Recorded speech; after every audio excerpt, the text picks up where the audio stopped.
Hello, Rush Nation, and welcome to the 5 Yard Dynasty podcast. As usual, I'm your host, Liam, and today we are kicking off a brand new series. I mean, I say brand new for this season. We did it last season, and that is a Sophomore Scrutiny series. We are doing it slightly earlier than we did it last year. But Rich, are you excited for Sophomore Scrutiny? Let's bring you in, mate. Yeah, I love this series. It's something that we did for the first time last year, and I think it's a really interesting thing because those sophomores are some of the most interesting players in Dynasty. It's the chance they could either blow up or completely disappear. You have to excuse me.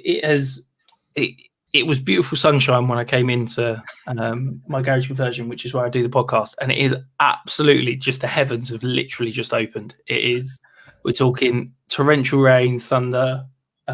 Which is a little bit weird because it was glorious sunshine literally 5 minutes ago. So if there's any background noise, I do apologise. But yeah, it's the rain, not me just running taps, I promise you. I can't hear anything at the moment, Rich, but the glorious British weather. What else can we say? Absolutely. So let's get this kicked off. Today, we're going to be looking at the quarterbacks and the tight ends. Last year, we did 2 different episodes on them. And I think we both feel the same when it comes to the tight end position, not really needing an hour show.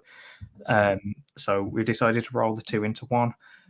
So, Rich, Sophomore Scrutiny, we start now. We've got to look at this in a very scrutinizing manner.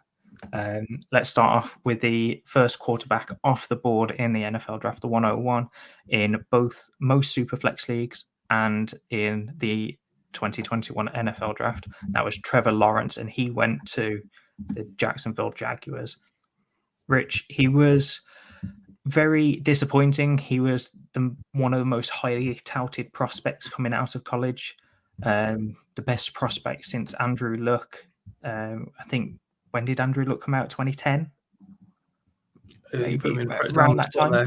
Yeah, something like that. I can't remember.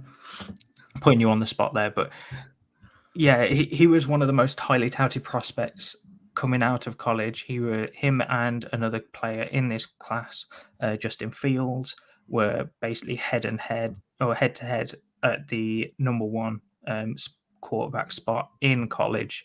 They've been at it since high school. They came into the NFL battling to see who's going to be better, and it looked like in the pre-draft stage that Trevor Lawrence was going to come in and be better than Fields. Fields dropped during the case. If we're looking at ADP, Lawrence is just slightly ahead. But for fantasy purposes, neither of them are any good. But let's start with Trevor Lawrence. Rich, scrutinize Trevor Lawrence because I think we've both got a lot to say on this one.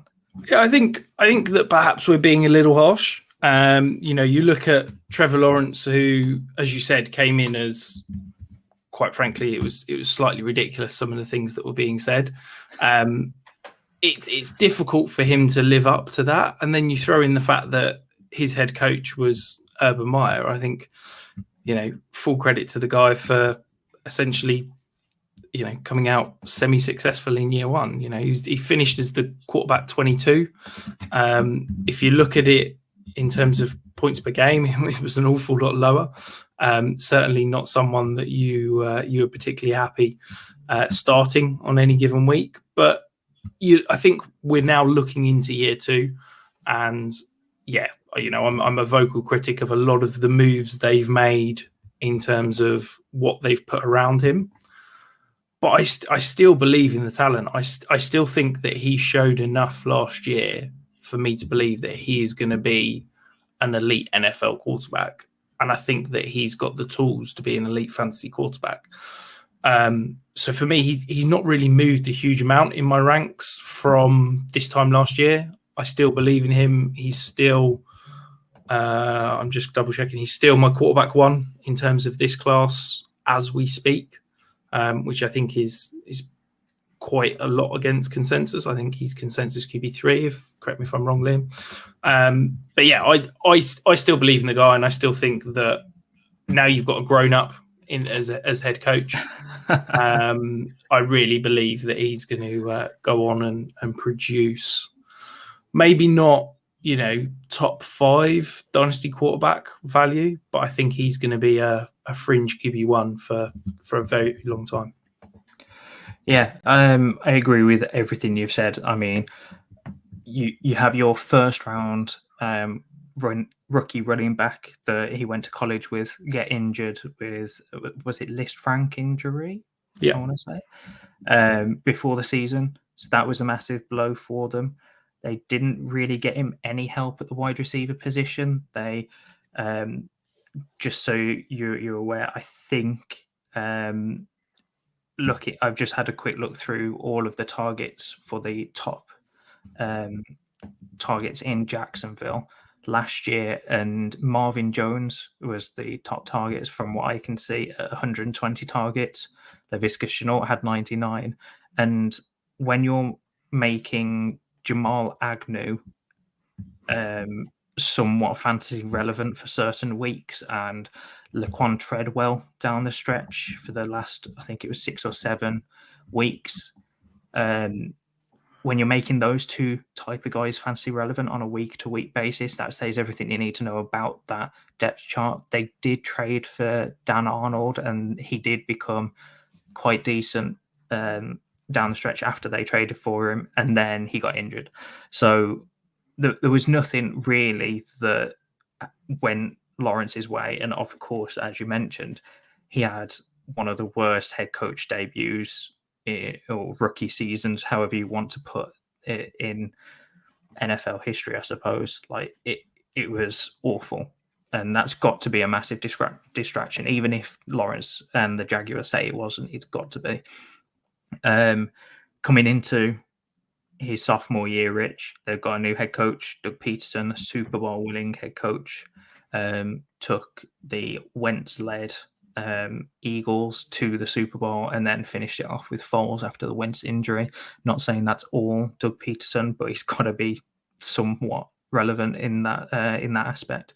And they've surrounded him with a lot of talent going into his sophomore year. They brought in Evan Engram, so all those Evan Engram truthers may be getting back on board with him after seeing the usage that Dan Arnold had last year. You've got Christian Kirk to that, what we thought was a really crazy contract, and it turns out that it's not horrendous. No, Liam. It's still a crazy and awful contract. The way that it's structured, it is not as bad as we thought. That's what I'm saying. I'm not saying it's. I'd argue the way it's structured, it's worse, because there's such a little cap hit in year 1 that it's just pushing money into year 2 and 3, which to me is just insane. Yes, it's not it's softened slightly from what it was announced in terms of that. I think it was 4-year, 100 million, wasn't it? And it's now 72, which was less than what it was originally announced to be. But let's not hide that cap hits of 21.5 million in year 2 and 21.5 million in year 3. That's not a good contract. That's well structured. That's an awful. I'm not saying it's a good contract. I'm saying it's better than it was originally reported, which I suppose wasn't too hard. But you've got that, and then I mean, you can say Zay Jones isn't talent, but he's better than, or he's shown more than what Laquan Treadwell and Jamal Agnew have. So I suppose that's something else. He should be getting Etienne back as well. So they are trying to surround him with talent. I think as well, if you've just got to look at the stats of what Lawrence did, and I don't think you can make enough of the situation and the joke that Jacksonville was last year. But he put together a very impressive 4-game stretch.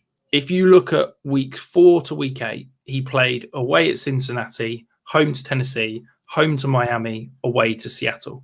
Now that's 4 very good defenses. During that point, he averaged 16.5 points per game in terms of fantasy scoring. He threw 3 touchdowns in that span. That's pretty low. The thing that killed Trevor Lawrence was he did rush for 2 touchdowns in that span.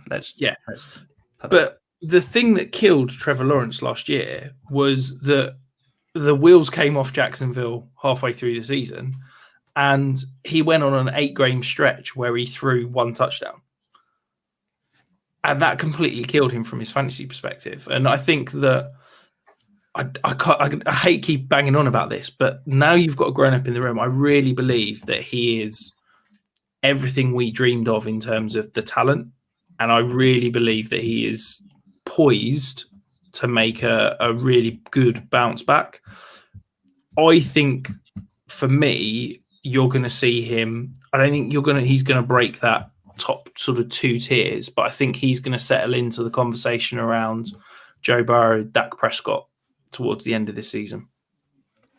So when you have a quarterback that is averaging less than 1 touchdown thrown per game, or 1 touchdown in general per game, that says everything you need to know about that rookie season. I think that Lawrence is due a bit of upside here. I think quarterback 12 is about right. I think people are already looking at that upside, taking him at quarterback 12. Yeah, he's my QB 12, so I can't argue with it. I'm not arguing with it. I'm just saying with that price, it's already kind of assumed that he's going to take that step. Yeah. I think it's just about right. So let's move on to the second rookie pick in the 2021 draft. That's Zach Wilson, your quarterback for the New York Jets. He is currently going at QB 21. This is May ADP from DLF. So Rich, I'm going to leave the floor to you because I could bang on about how I think he's undervalued right now, but you're a fan, so I'll let you take that away. Yeah, I think that first of all, I'd like to caveat this by saying I'm normally more critical on Jets players than any other player. So if I'm telling you a Jets player is a screaming value, then there's generally, that's generally a pretty good thing because I'm normally more negative than anything. At QB 21, now I don't think you can get him at those prices. I think with the moves the Jets have made over the past 2 months, I do think there's been a little bit of hype building on him. And I think that ranking is probably a little bit light. But this is a guy to me, and we talked about this, I want to say back in February time, Liam, where Zach Wilson is a guy who, to me, has the biggest range of outcomes of any quarterback not named Jalen Hurts. I wouldn't be shocked. I truly believe that Zach Wilson has the talent to be a top 5 NFL quarterback. I think his arm talent is immense, and I really think that if he can put it all together, he can be an absolute superstar in the NFL. I also believe that by the end of this year, he could have fallen on his face and the Jets could be looking at draft a quarterback in 2023. I don't think any other quarterback has got, as I said, outside of maybe Jalen Hurts, has got that range of outcomes. If, for me, in a Superflex league, if you're looking at that QB2, QB3, we talked about this before, I'm looking to pair a safer option with a high upside option. And I don't get why more people aren't willing to take the punt on Zach Wilson, because I think the potential payout is huge. Give me a Zach Wilson every day of the week over a Mac Jones or a Tua, because I don't think that Mac Jones or Tua have even got QB1 in their range of outcomes. I don't think they will ever be a consistent top 12 quarterback. I think Zach Wilson potentially could do that. Now, you throw in the fact that the Jets have now got arguably one of the better offensive lines in the league. They've got maybe top 3 or 4 guard combination. They've got a guy that showed in his rookie year that he can be a superstar left tackle. Okay, he's battling weight issues and injury issues, but that offensive line could be great. You've then got a top 10 pick in Garrett Wilson, Elijah Moore, who flashed last year, Corey Davis, who, for his faults, is a very good complementary receiver that does all the small things that every offense needs. You've got 3 potential tight ends compared to, the joke that was the tight end room last year. And then you've still got Michael Carter in the backfield. And then you're throwing in, for me, the best running back prospect in a couple of years in Breece Hall. This offense, if Zach Wilson can put it all together, could be really good. Now, I don't want to get ahead of myself, and I'm still convinced as a Jets fan that it's all going to fall apart. But if you can get him at quarterback 21 prices, now, as I said, I don't think that's true, but that's an absolute bargain for me. I mean, yeah, I don't see how he can be ranked that low when the talent is there. You know, Trevor Lawrence had a joke of a situation, and people give him all the breaks in the world, as we have just done. Yeah. But Zach Wilson scored basically the same amount of fantasy points a game. He averaged 12.5. Trevor Lawrence scored 13. But Zach Wilson, the offensive line fell apart. You know, he had a rookie Michael Carter and nothing else out the backfield.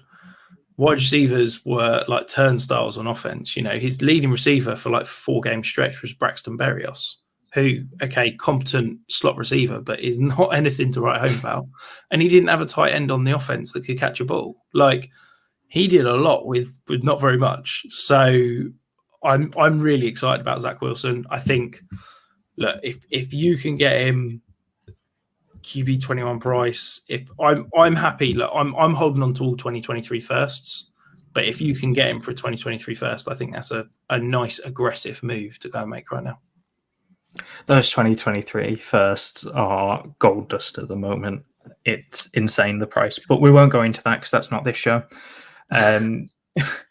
Rich, I'm not going to rehash everything you've just said. I agree completely, and even though for the showmanship, the show, I don't want to agree with you all the time. This time, I cannot understate how much I agree with you. At the moment, he's got Derek Carr, Kirk Cousins, Mac Jones, Tom Brady, and Tua all directly above him. And I think for dynasty purposes, I think Wilson has the largest upside out of all of those. I think Carr could push up to a QB1 this season with Adams there, and maybe push that boundary a little bit more. But in terms of dynasty, I don't think any of those quarterbacks are going to be able to rise as much as Wilson could this season. The one worry I do have with Wilson is if he doesn't do it this year, do you think the Jets will stay with him? Because as you mentioned, they could be looking for a quarterback in 2023 if Wilson is horrendous. So do you think that is not likely, but is a good portion of his outcomes this year? I think, and this goes for all of these sophomore quarterbacks, I think they'd have to have an absolute car crash season, except maybe Justin Fields. I think they'd all have to have a car crash season in order to not be back in year 3. I think if Zach Wilson has the same season this year as he did his rookie year, I think he's the quarterback in 2023. I don't think the Jets, with how the team is structured, with how the contracts are structured, with how they're building it, I don't think they can throw in the towel and say, Zach Wilson's not a guy, we'll go find someone else. Yeah, that's fair. So moving on, the third quarterback taken off the board in the 2021 NFL draft was the Trey Lance quarterback out of Oregon, I believe it was. North Dakota State. North Dakota. I knew I was going to get one of these wrong. So North Dakota State, I'm glad you were there to correct me on that one. This one, we were both right with last year, saying he is most likely going to sit the entire year. I believe he started only when there was an injury to Jimmy Garoppolo, and then he went back on the bench. So he did come in and he looked okay, but the 49ers were pushing for a Super Bowl and another playoff appearance, and it didn't come to fruition. But Jimmy G got them close yet again, even though their offensive play against the Packers was awful. It was only the offensive play from the Packers was even worse that they got through. But let's come back to Trey Lance on that one. I think he, out of this class, has the highest upside out of any of them. I just think that upside is slipping away a little bit more. And I know that's going to trigger Tom when he listens, because Tom is a massive Lance believer. And I just want to see Lance on the field and starting for the 49ers, because if he does, Debo's there, Kittle's there, Ayuk's there, I think that he's going to be a great fantasy relevant quarterback. I think he could be in the conversation of trying to move up into that second tier. But if he maybe doesn't start for a good portion of this season, where do you see him ranked, Rich? Because I think he's got a large variety of outcomes this year. And I'm not saying that he won't start. I'm just saying it's still in his possibility or his range of outcomes that he doesn't start the entirety of this year, with Jimmy G still not being moved from that quarterback room. Yeah, so I think before we dive in to talk about Trey Lance, I think it's worth mentioning, Liam, that I think you said that he wouldn't be a top 24 QB in ADP. Yes, that was at this point. Yeah, it was. Yeah, so he's currently QB 11. So I think I'm not a maths expert, but I think QB 11 is well inside the top 24. So I think we can drop a big L on that one. It was a big L. I'll give you that. I think that Trey Lance hasn't changed for me in the last year. Okay, Trey Lance has got incredible upside, but I have some real concerns about him putting it all together. The situation with the 49ers terrifies me, because if he doesn't start this season, to me, that says so much about what they're seeing behind closed doors. The fact they've not traded or released Jimmy G, it scares me. Now, supposedly they have this offer of 2 seconds still sat out there, but I'm not sure I believe it, because I think if they've not taken that, then they're idiots. I believe that Trey Lance is going to start, and I think that Trey Lance is going to be a fantasy start when he plays. But it's a little bit of a risk. I think that the fact we've not seen and heard more kind of wholehearted support of him is a little bit concerning.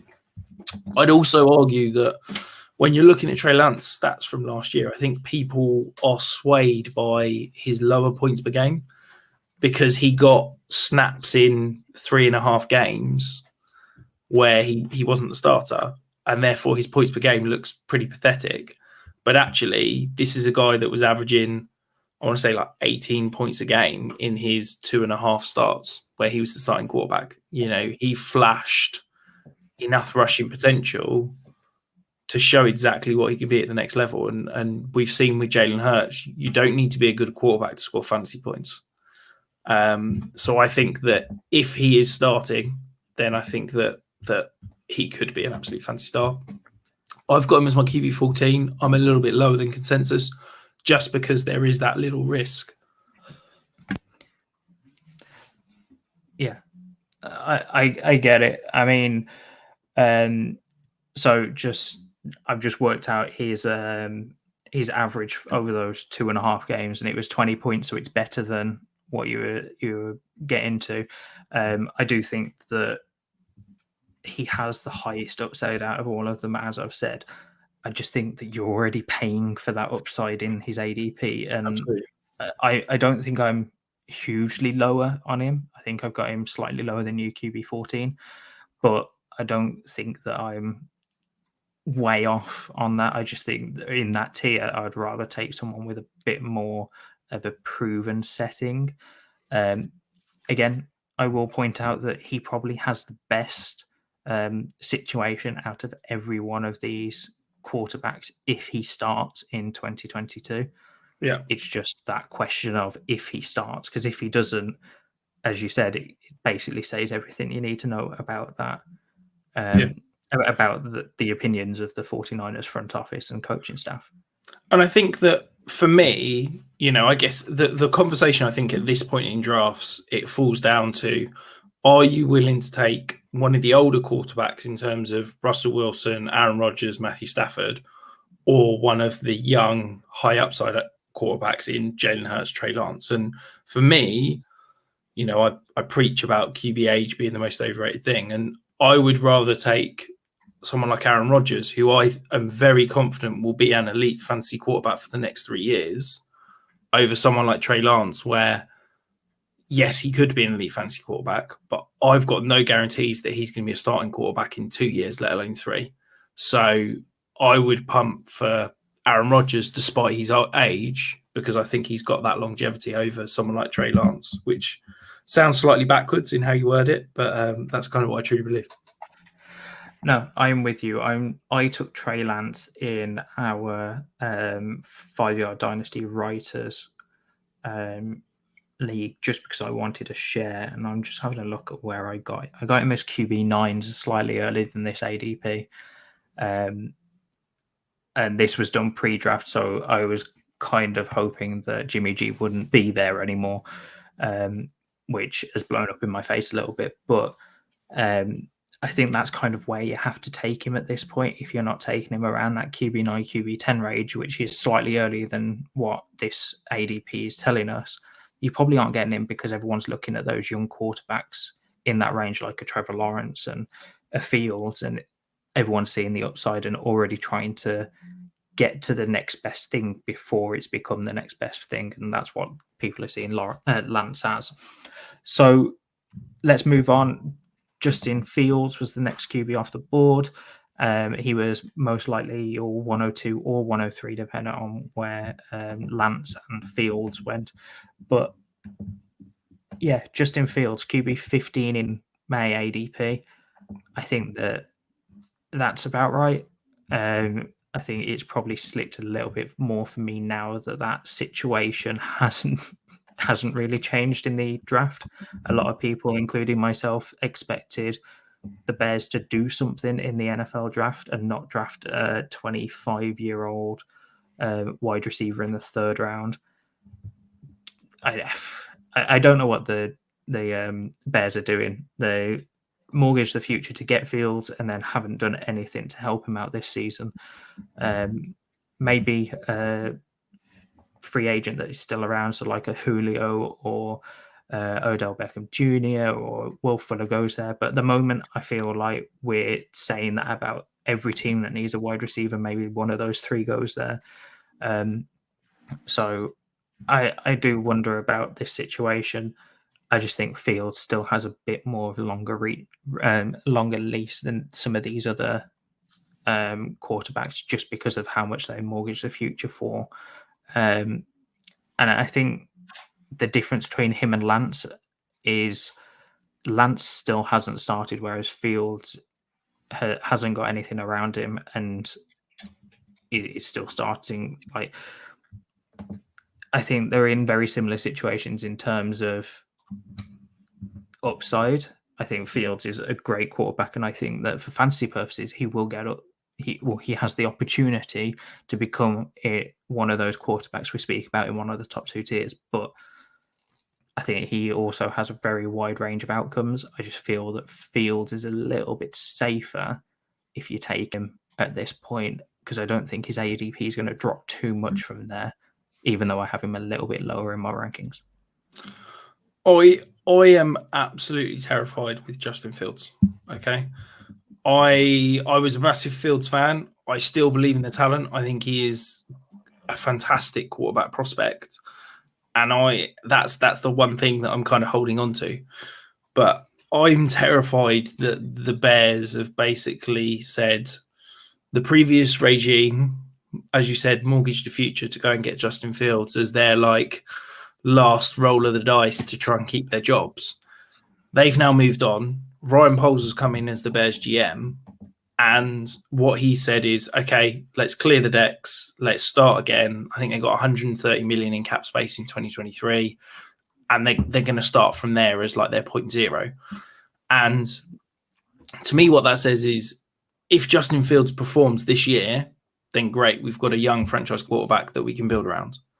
However, we're not going to put anything around him. We're not going to improve the offensive line. We're not going to bring in any additional weapons. And he's going to have to do it on his own. And if he can't do it on his own, what they're going to do is they're going to say, right, Justin Fields, see you later. Maybe trade him for a 2nd-round pick next year. And they're going to take a quarterback in the draft next year, and they're going to build around that guy, because that will be Ryan Poles' quarterback. Because that's the thing we've got to remember, is that Nobody in the current Bears regime, whether that be head coach, front office staff, had anything to do with drafting of Justin Fields. So they've got nothing tied to him. So that's why I'm terrified about Justin Fields, because I truly believe he could be great.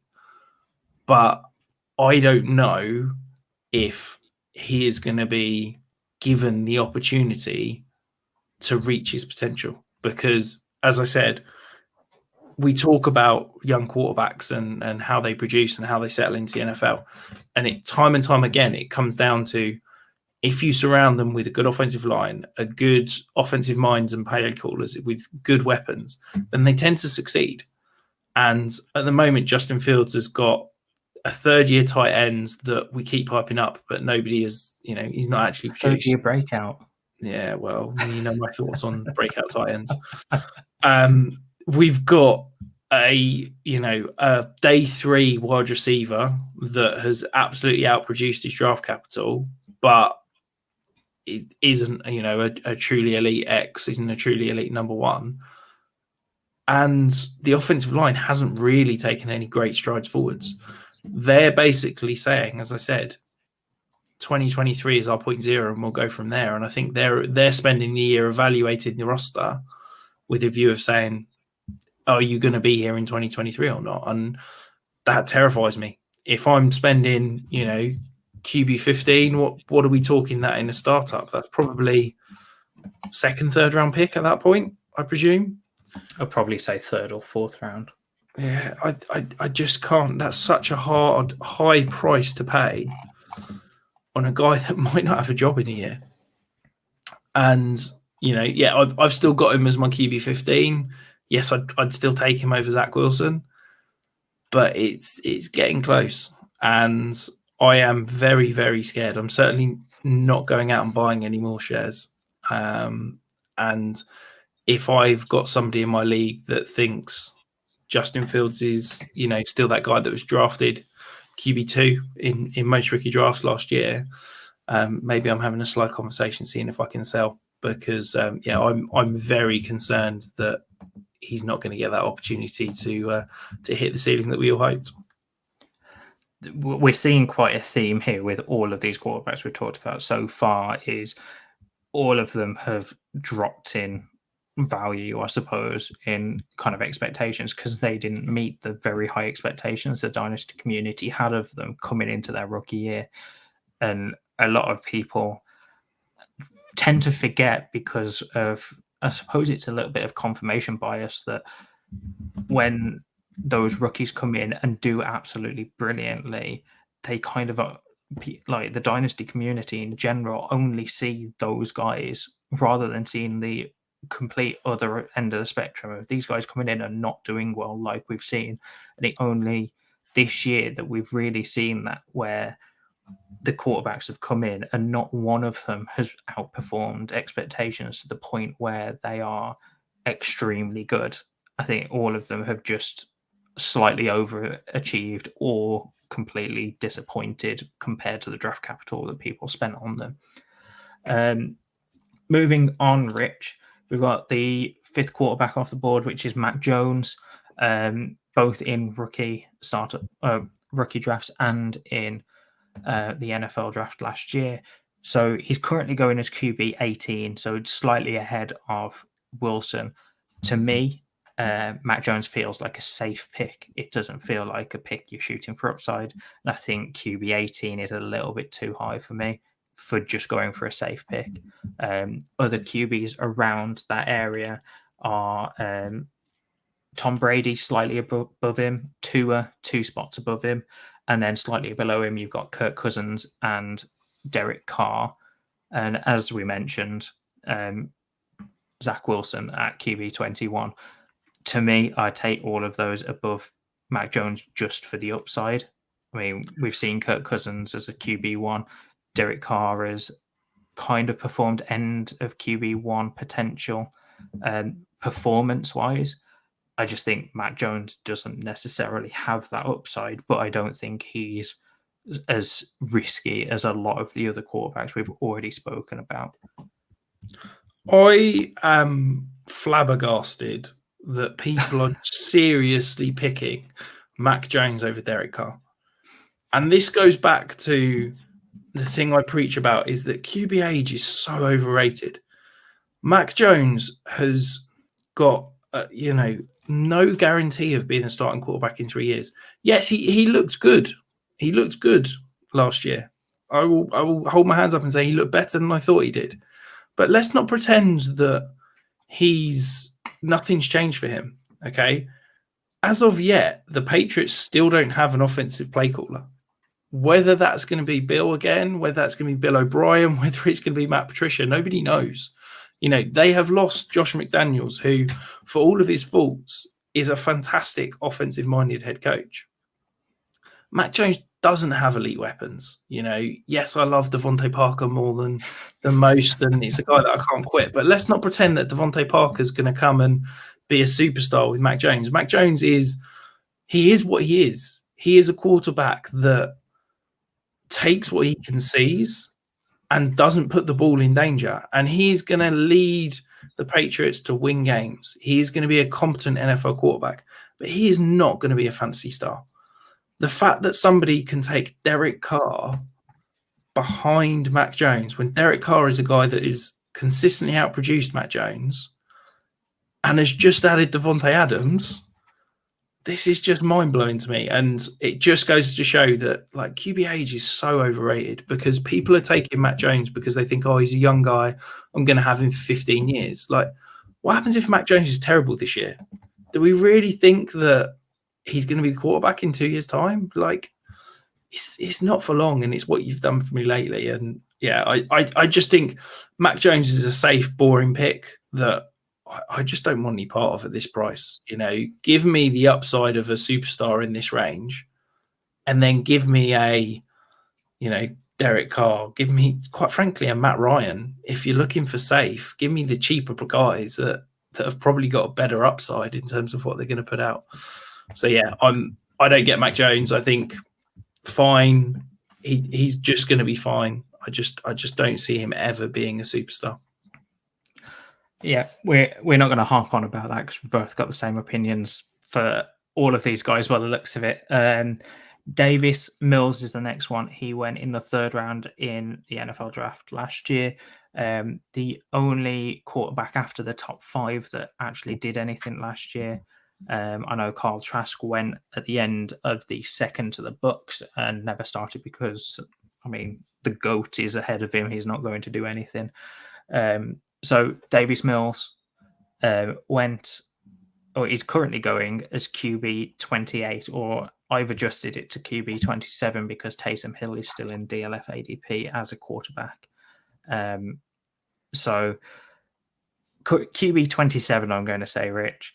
And I think Davis Mills, a lot of people are wary about him going into next year, as they probably should be. But he showed some real upside last year, which I know a lot of people weren't expecting. He was the one that rose the most out of all of these quarterbacks, in value anyway. So he was the QB 28 last year in production. He went through a stretch where he wasn't playing either. He wasn't doing brilliantly. He was really up and down. He was a little bit like a roller coaster, but in games where he did well, he did really well. He scored like 27 points, 24 points.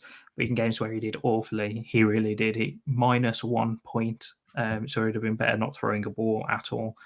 3 points. It really comes down to the type of Davis Mills you've got on the day.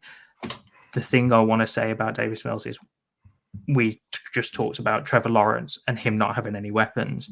We talked about Zach Wilson and not having many weapons there. Davis Mills was in such a bad situation. It was even worse than either of those quarterbacks, which is saying everything. Yes, he had a number 1 wide receiver in Brandon Cooks, but after that, he had nothing. He had Nico Collins, who I was high on coming into the class, but yeah, he's a 3rd round wide receiver. He didn't really do anything, unfortunately.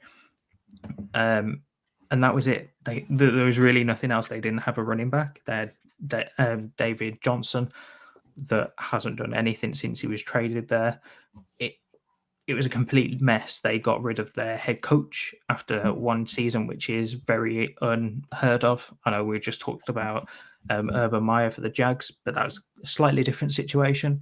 It felt like that was kind of a placeholder position, like a kind of set up to fail position, unfortunately. But Davis Mills, I think, has a wide variety of outcomes, like any quarterback in this class, really, where he genuinely could be worthless going into next year, or he could be talked about in that mid QB2 range, where he's got the upside and has kind of figured out how to stabilize a little bit week to week.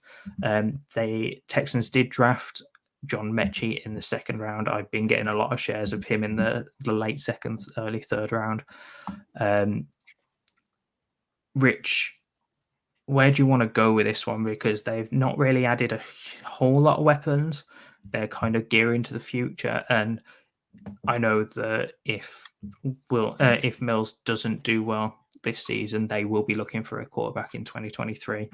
I think this is the only one where there's not really that safety blanket of will they, won't they. It's if Mills doesn't do well this season, they will be looking for a quarterback regardless.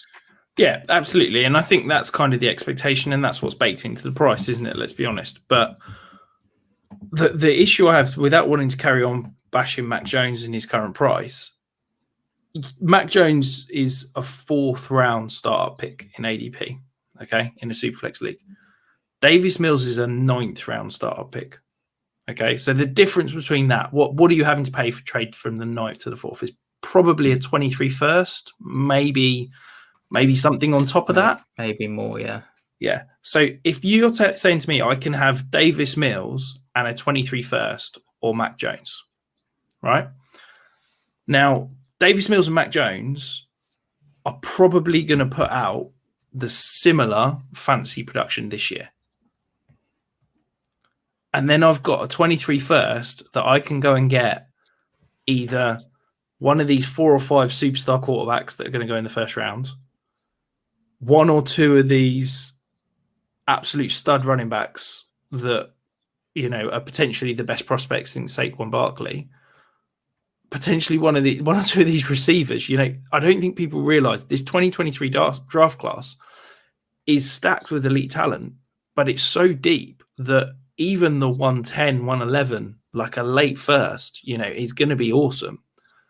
That's why I'm going out and buying all those 23 seconds, because we talked about 23 firsts being like gold dust. If you're telling me I can have Davis Mills and a first or Mac Jones, that's not even a conversation for me. That is an absolute slam dunk pick of Davis Mills in the first, because I think they've got similar situations, similar fantasy production, similar fantasy potential. The only thing is that Mac Jones is probably a little bit more stable as that first round pick, as a better NFL quarterback that's probably going to hang around and be a starter. So, yeah, I don't get the discrepancy in value, quite frankly. And so for me, this is an easy conversation to be having. I think Davis Mills is undervalued, and I think that Mac Jones is hugely overvalued. I think so. I've just looked at their average, or their points per game, average points per game. And Mills was 1.1 points behind Mac Jones.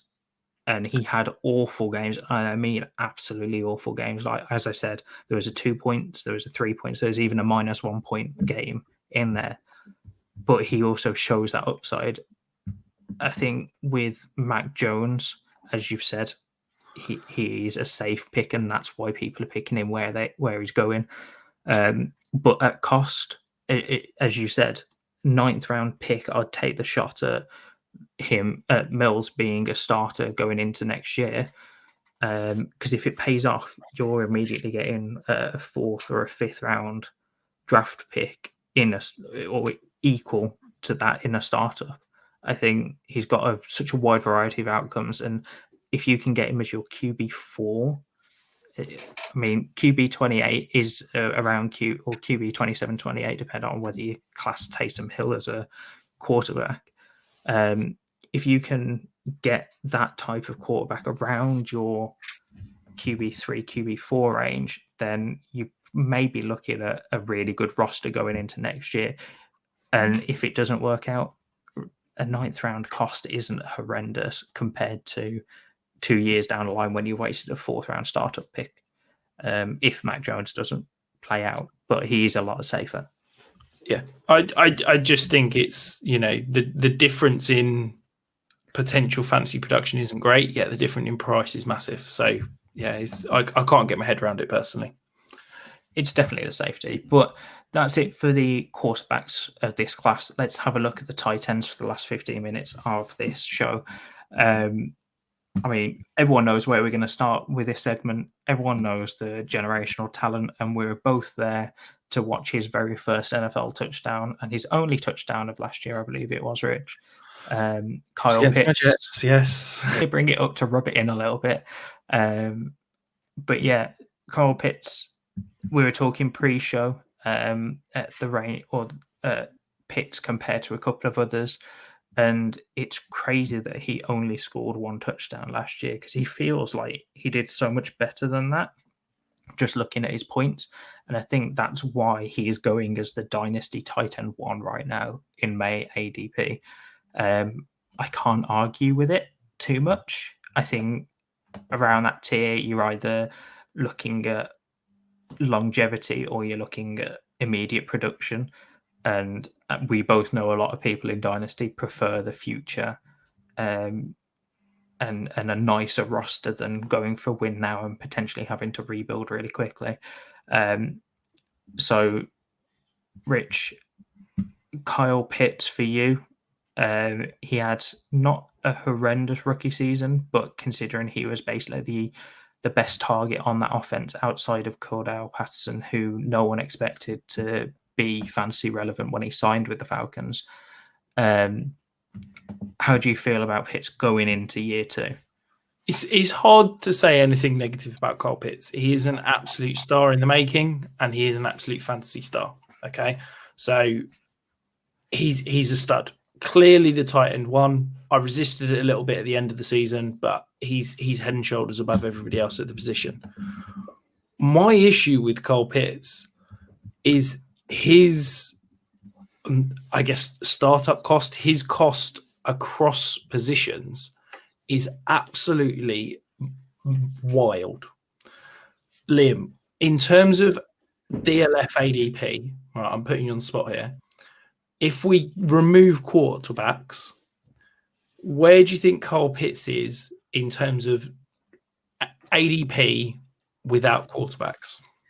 Right. I'm going to stop you there, Rich. So on the show sheet, is it the second column? Because I've just flicked over to that tab to make sure for my next point. So if it's the second column, I already know the answer. Oh, you've ruined. I thought I was going to ask the question. Yeah, go on. Let listeners go on. Tell him where he's going. So between the 6th and 7th pick on average. Yeah, but he's the 5th non-quarterback in ADP. Like crazy. That to me is absolutely mind-blowing. I get the positional, argument of it's positional scarcity gives you an advantage at the position. I get that. But to be drafting him ahead of CeeDee Lamb, DeAndre Swift, even your feelings on CD. Yeah, even like Breece Hall, people like that seems absolutely insane. And this isn't tight end premium. This is in a normal 1 QB league. Yes. I thought this was tight end premium. No, this is not tight end premium. He is the 5th player in standard 1 QB PPR in terms of ADP. I was about to say this price was crazy, and then you told me it was not tight end premium, which makes it even worse. As I said, I love Kyle Pitts, but I hate to say this all the time, but to me, when a player reaches peak value, unless they're going to, potentially carry that on, I wonder if you've got to be having a conversation, because I reckon you can get an absolute haul for Kyle Pitts right now. If you're telling me he is going ahead of DeAndre Swift, CeeDee Lamb, Breece Hall in ADP, can I get Breece Hall in a second for Kyle Pitts?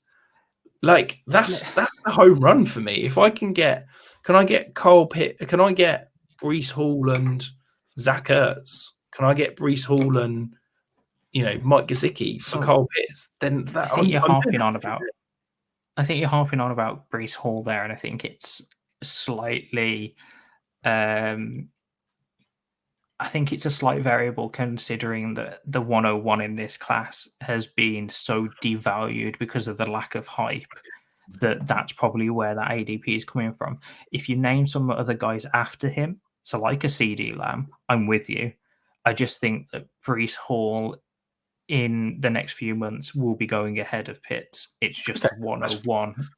That's fine. That's fine. Isn't but there yet. Okay, then. Remove everything I said about Breece Hall and putting CD Lamb. Give me CD Lamb straight up over Kyle Pitts. Oh, I agree with you. If you're now telling me I can get something on top of CD Lamb by trading away Kyle Pitts, I'm doing that every day of the week. And look, I love, I've got loads of Travis Kelce shares because I loved that positional advantage. I like going tight end early, but 5th overall non-QB player, that is outrageous. Yeah, I'm with you. I cannot fault anything you've said. I think the thing there, so I've got that top 4 in a tier at the moment because I struggle to split them out. So the top 4 in ADP are Pitts, Andrews, Kelce, and Kittle. So I've got them all in a top 4 tier. And I think it's kind of a two-way tier of Pitts for Dynasty longevity. And I suppose you could probably put Andrews in the middle of these two and Kittle and Kelce in the more win now column. Because and the only reason I'm putting Kittle in the more win now kind of tier is because we don't know what's happening with Lance. But he could easily be moving back into the middle with Andrews. I think the reason Pitts is going so highly is people love their rosters to look amazing on paper. And I think that'll change closer to the season. We're in the point in the off season now, Rich, where the entire Dynasty community are looking at their rosters going, oh, this is amazing. I love the names on my roster. And they aren't at the point now where they're thinking, where is my point production going to come from? That's not me saying that Pitts isn't going to produce points, because as I said, he scored 1 touchdown last year and he still did really well as a rookie tight end. I think that the sky is the limit. He is only going to go up. And I do think that he will retain tight end 1 for a good portion of his career. I think he's always going to be around this tier, providing injuries don't take that away from him.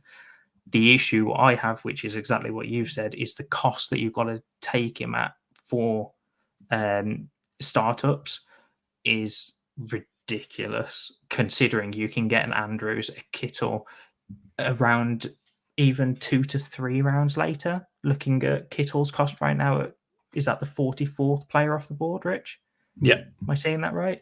Yeah. So you can get Kittle 3-4 rounds later. I'd take Kittle over Pitts at the cost. I think it kind of comes back to the Mills Mac Jones conversation we were having. So another tight end, the second one that came off the board was Pat Freiermuth. Went to the Steelers. Rich, we talked about it pre-show, and I think that we're both in a similar agreement here. I think personally, I won't put this into your mouth, but personally, I think Pat Freiermuth is one of the most overvalued tight ends right now. I think he's going as the tight end 9, I believe. Did we say? Tight end 8, sorry, in ADP. So I think that he's potentially being kind of earmarked for that top tier jump this season because he had a good rookie season. And I'm not saying that he can't do that. I'm just saying we've got a new quarterback there.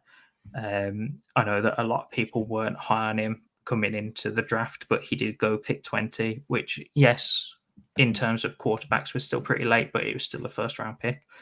And the only first round pick in this class for quarterback position. I'm just looking at some of the other tight ends, and I think everyone that is listening and that has been listening for a while knows my stance in tight ends. You either take one of the top guys, and at the moment it's the top 4 to 6, maybe if you count Hawkinson and Waller in the top 6, or you just wait till the end. And as we talked pre-show, Rich, we'd take a lot of guys lower end at lower cost to fill that position. So guys that I named were Evan Engram at tight end 22. There's Robert Tunyon at tight end 27, Austin Hooper at tight end 28 in ADP. I take all of those guys at cost compared to where Frymouth is going right now, because I think after you get past the top tier, you are seeing not much of a difference between everyone else. Yeah. And I think, look, Frymouth had a great rookie season. I think it's unsurprising was the unexpected was the big thing about the rookie season. The issue I have with Pat Frymouth's rookie season is that he scored 27% of his points by touchdowns. Like, he was, outside of Dawson Knox, the most touchdown reliant tight end across all of fantasy. Now, if you're telling me that touchdowns are fluky and we're saying, right, Kyle Pitts is due touchdown regression, he could see an easy bump in terms of his production there. Well, we've got to be talking about Pat Frymouth going the other way. You know, this is an offense that, yeah, it's got a new quarterback. Could that change the distribution of touchdowns? Are we going to see perhaps some more balls pushed downfield? Chase Claypool had a very poor year last year. Could he see a bounce back? Are we going to see, Najee Harris have a bump in touchdowns? I don't think you can rely on a guy that only had less than 500 yards as a rookie. The reason he was boosted up and finished where he did was because he had 7 touchdowns. Give me, in the same price range, give me Dallas Goedert, give me Dalton Schultz all day, every day of the week. I can't get on board with Pat Frymouth going ahead of either of those two guys. Yeah, so I just looked at his touchdowns. He scored 7 touchdowns. He had 79 targets, 60 receptions. So he scored a touchdown every 11 receptions. To me, that isn't going to carry on. I think that even if it does carry on, his targets, I don't foresee them going up. They've just drafted George Pickens in the second round. I just don't think that production is going to carry, or that efficiency is going to carry on. Even if he carries on at 80 targets roughly, I don't think that he's going to get those 7 touchdowns like you said. Coming to the last tight end on our list, Rich, Brevin Jordan, a guy that I was very big on pre-draft, went in the 5th round, so kind of broke my heart a little bit. And then, but he went to the Texans, so he has a good situation in terms of the room is wide open, but the scary thing about him is you have no idea what his quarterback situation is going to be this year or next year. Like we talked about Davis Mills, copy and paste everything we said about Davis Mills into this segment. We don't know what that quarterback situation is going to be like, whether it's going to be any good, whether anyone apart from Cooks is going to be able to feed in that offense.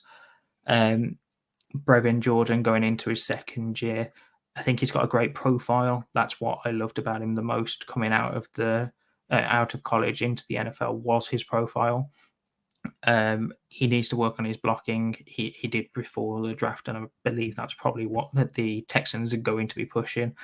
But he's a great pass catching tight end. He just needs to be used. And at the moment, he's tight end 29. I've seen him go a lot higher than that because a lot of people are taking that profile and upside into account. And I think people are seeing a trend. I, for one, am seeing a trend where you look at a tight end's profile and it's not the only indicator. But if a tight end has a really good profile, then you're most likely going to see a good 3rd year. And that is, again, not saying it for every tight end, and I'm not saying it's the only indicator, and it doesn't necessarily have to be in the 3rd year. but a good profile does tend to indicate that they're going to have a good season at some point. I think that's what a lot of people are gravitating towards with Brevin Jordan, Rich. Yeah, look, I really like the player. The reason I've included him here is because I think he is a sneaky buy. Okay, I think that at tight end 29, I agree. Yeah, I think that's a remarkable value. I think the thing people forget is that Brevin Jordan didn't play a game until week 8, I believe. We talk about how it's difficult if rookies get that slow start. He came in, he was a tight end 1 in 44% of his games. He played in 9 games, and in 4 of those, he finished as a tight end 1. So he didn't start until week 8, or didn't play until week 8. Yeah. And he only had 2 games over 50% snap share. He had 5 over 40%. And Jordan Akins is now gone. Jordan Akins is now in New York. I really think that Brevin Jordan could be poised for, a breakout. We talk about all these guys, whether you want to throw in Cole Kmet, Irv Smith, people like that we're talking about, these 10 tight ends are going to break out this year, and actually only one of them does. So then the next year we say, but this tight end broke out. Dalton Schultz last year, he broke out. So that means the next one's going to break out. It doesn't work like that. But if I can take 2 or 3 flyers, if I can get Brevin Jordan at the price he's going, it's worth a punt. This is a guy that very similar stats in terms of Pat Freiermuth. He was very reliant on touchdowns. Over 30% of his fantasy points came from touchdowns. The reason he had 4 good weeks was because he caught a touchdown in each of those weeks.